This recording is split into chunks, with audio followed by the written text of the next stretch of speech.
Hello guys, আজকের এই ভিডিওর মূল টপিকটা হলো ফেসবুকে কাউকে ব্লক করা বা আনব্লক করা।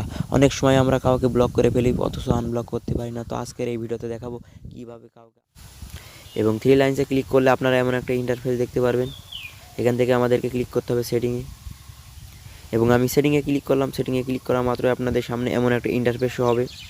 এখান থেকে একটু নিচের দিকে স্লাইড করুন, এবং নিচের দিকে স্লাইড করলে দেখতে পারবেন ব্লকিং। জাস্ট এই ব্লকিং অপশনে ক্লিক করুন,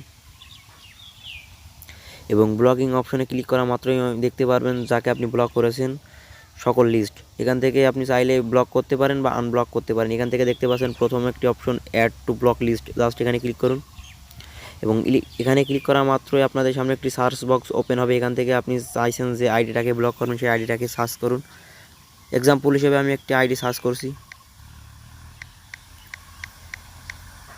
এবং এবং সার্চ করা মাত্রই আপনাদের সামনে অনেকগুলো আইডি শো হবে। এখান থেকে চাইলে আপনি ব্লক করতে পারবেন। দেখতে পাচ্ছেন রাইট সাইডে ব্লক একটি অপশন, জাস্ট এখানে ক্লিক করুন, এবং এখানে ক্লিক করা মাত্রই এবং নিচের দিকে রাইট সাইডে দেখতে পাচ্ছেন ব্লক। জাস্ট এই ব্লক ক্লিক করুন, এবং ব্লকে ক্লিক করা মাত্রই আপনার কিন্তু সেই ফ্রেন্ডটাকে আপনি ব্লক করে ফেলতে পারবেন। এখান থেকে ব্যাকে আসি, এবং এখান থেকে চাইলে আপনি, এবং দেখতেই পারছেন এখানে আমার সেই ফ্রেন্ডটাকে ব্লক করে ফেলেছি। এবং এখান থেকে চাইলে আপনি যে কাউকে আনব্লক করতে পারবেন, তার জন্য জাস্ট এই আনব্লকে ক্লিক করলেই, এবং ক্লিক করা মাত্র আপনারা নিচের দিকে দেখতে পাচ্ছেন রাইট সাইডে আনব্লক। জাস্ট এই আনব্লকে ক্লিক করুন,